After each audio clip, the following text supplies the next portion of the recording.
strip number 75. This is strip by strip a quilting journey. For 99 days, I know I'm a crazy person, I am pushing myself to get creative with free motion quilting and ruler quilting in these 2-inch strips. So I have created this companion design workbook. Make sure you run to our website and grab that. But what it includes is all 99 designs. We've illustrated all of them, but we've also included the piecing pattern. Plus we've included my favorite QR code. So when you scan that code, it takes you right to the video like this, where I'm showing you how to do machine quilting.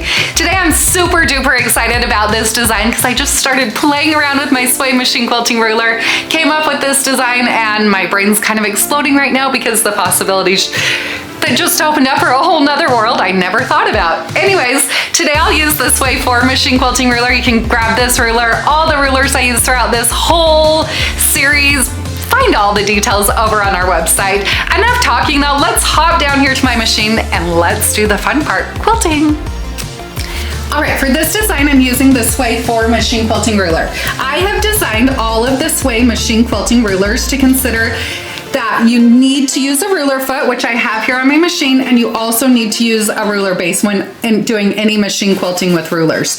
But when quilting curves, that plays a role into it. You're adding a 1/4 of an inch there because the space from the needle to the outside is a 1/4 of an inch. So this hook end here of the ruler is designed for marking perfect 4-inch circles on the Sway 4, the Sway 3 is for 3, and so on. This end is for marking, and then this concave side right here and this circle end are designed for quilting perfect 4-inch curves. So what we're going to be doing today is lining up the Sway 4 machine quilting ruler. We'll line up this ditch right here. We'll line up this marked line through that circle end of the ruler right on top of that ditch. Now what I'll do is I'll stitch around this curve right here, get up here to that top marked line. At that point, I'm going to stop with my needle in the down position. Then I'll readjust the Sway 4 machine quilting ruler, and I can line up these markings here on the ruler with these markings here to stitch a straight line down. Let's go that far. Make sure when you do any machine quilting with any rulers besides that ruler foot, you always want to use very gentle pressure, both downward and also against the side of your foot. All right, so I've stitched that curve. I'll stop with the needle in the down position. Now I'm just going to simply adjust this ruler, and now I'm lining up this straight line right here through the end of the ruler. You could also use these lines down here. I could line up that line right there on that ditch. What that does is make sure that this ruler is perfectly straight. So I'm creating that nice angle. So I'll engage the machine, apply gentle pressure, and stitch down to that ditch. So I've created just this fun little like pie shape. Now I'm going to fill that in with some fun little petals, kind of creating like a flower in there.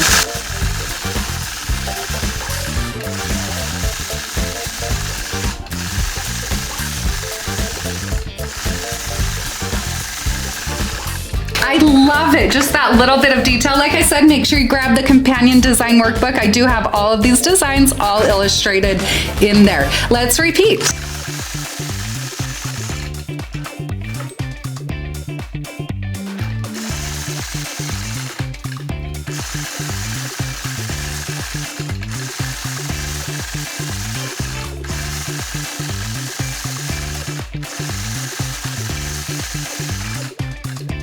And I'll repeat again, then I'll just continue repeating, working my way all the way across this 2-inch strip.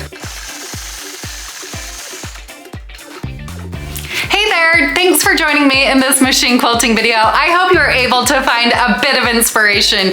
Don't forget, we have created an awesome companion design workbook that includes all 99 of these designs illustrated, plus we have our favorite QR codes that when you scan those with your smart device, it'll take you right to the video where I show you how to do this machine quilting.